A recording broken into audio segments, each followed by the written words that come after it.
বাংলাদেশের উপর শকুনের নজর আজ পড়েনি, শকুনের নজর পড়েছে বাংলাদেশ জন্মের পর থেকেই। হেনরি কিসিঞ্জার আমেরিকার পররাষ্ট্রমন্ত্রী নাজেহাল হয়ে কবরে গিয়েছেন, বাংলাদেশে তেমন কিছু করতে পারেননি। এরপরে আমেরিকান কত কিসিঞ্জারের আরও জন্ম হয়েছে। আমেরিকান বর্তমান নিরাপত্তা উপদেষ্টা, সদ্য সাবেক নিরাপত্তা উপদেষ্টা নিয়েও খুব হুলস্থুল গেছে। তারপর আরও নানান কিছু, ডোনাল্ড লু, আপনার বাংলাদেশে পিটার হ্যাস, এদের নিয়ে হুলস্থুল গেছে। তারপর বাংলাদেশের নিয়ে, কংগ্রেস নিয়ে, ভারতের মানে দেশ বাংলাদেশের মনে হয় রাজনৈতিক দল কংগ্রেস আর বিজেপি হচ্ছে ইন্ডিয়ার, তারাও আবার এই দেশের কোনো শাখা টাকা কিনা এরকম, কারণ তাদের একটা উইংই থাকে বাংলাদেশ নিয়ে। এটা পাকিস্তানেরও থাকে। আওয়ামী লীগ আসলে আইএসআই বলা হয়, আওয়ামী লীগ না থাকলেও বলা হয় দেশে আইএসআইয়ের ঘাঁটি। মানে কারো উপরে দোষারোপ করছি না। বিএনপি যখন আসে বা না আসে বলে রয়ের এজেন্ট, হ্যান তেন, জামাত বলে রয়ের এজেন্ট। মানে বাংলাদেশকে ওই আশপাশ দিয়ে এখন আবার বলে চীনের লোকজন গিজগিজ করছে, চীনপন্থী হয়ে গেছে বাংলাদেশ সরকার, আমেরিকা নাকি এই জন্য অস্বস্তিতে। একটা হেডলাইন আছে আমাদের সামনে যেখানে বলা হচ্ছে যে বাংলাদেশে বিদেশিদের আনাগোনা বেড়েছে। খবরটা বিবিসির, ফেলে দেওয়ার মতো না, বিবিসি পিক করেছে দেশ রূপান্তর থেকে। দেশ রূপান্তর বলছে, খবরে বলা হয়েছে বাংলাদেশ সংসদ নির্বাচন ও রাজনৈতিক পরিস্থিতি নিয়ে যুক্তরাষ্ট্রসহ পশ্চিমা দেশগুলো এবং আন্তর্জাতিক সংস্থাগুলো তাদের মতামত দিতে শুরু করেছে।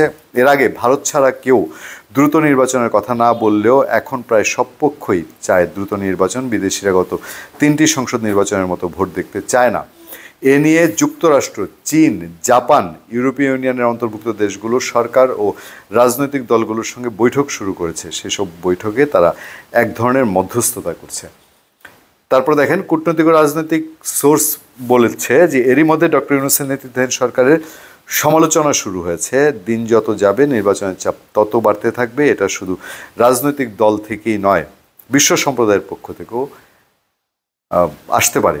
মানে এই চাপ, সমালোচনা, এগুলো সব পক্ষই মনে করে সংস্কার ইস্যুতে নির্বাচনে বিলম্ব করার সুযোগ নেই। সংস্কার ও নির্বাচনের প্রস্তুতি একই সঙ্গে সরকারকে করতে হবে। আর রিপোর্টটা পড়ায় আর সময় নষ্ট করলাম না। একটা জিনিস শুধু আপনাদের মনে করিয়ে দিই, আওয়ামী লীগ যখন বিদেশি কিছুই গায়ে মাখে না, বলছে এই বিদেশিদের এইসবে আমাদের কিছু যায় আসে না, বিদেশিরা তো, মানে আমরা প্রচুর কন্টেন্ট করেছি, পূর্ণিয়ার খোঁজ, পূর্ণিয়ার খবরের ঘর, পূর্ণিয়ার ভিউ, এইসব ইউটিউব, ফেসবুকে দেখবেন বিদেশিরা যত মিটিং করেছে। মানে শুধুমাত্র বোধহয় আমাদের চায়ের দোকানেও বাদ পড়ে নেই, সব মানুষের সঙ্গে। ওরা বলে যে সুধীজনের সাথে তাদের মত বিনিময়, হ্যাঁ, স্টেক হোল্ডারদের সাথে, অংশীজনের সাথে, নানান রকম সুন্দর শব্দ ব্যবহার করে, অংশীজনের সাথে মত বিনিময়। অংশীজনের মধ্যে সব থাকে।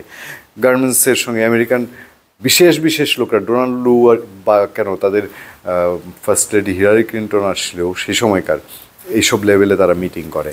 তো এগুলো আমরা আওয়ামী লীগের শেষ সময়ে এবং শেষ 1-2 বছরে আমরা দেখেছি। এখন আবার এগুলো শুরু হলো, কিন্তু শুরু হওয়ার পরে যথারীতি আগে যা হয়েছে তেমন সরকার এগুলোকে বেশি একটা পাত্তা দেয় না। যে এটার প্রমাণ হলো এই যে বিদেশিরা দ্রুত নির্বাচনের কথা বলছে, সংস্কারের জন্য নির্বাচন না পেছানোর কথা বলছে, কিন্তু সরকার তার মতো করেই চলে, কারণ চেয়ারটায় আরাম বেশি।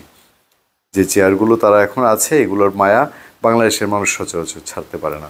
ধন্যবাদ সবাইকে, ভালো থাকবেন, সুস্থ থাকবেন। আবার দেখা হবে, কথা হবে আপনাদের সাথে। আমি আতিক রহমান, পূর্ণিয়া।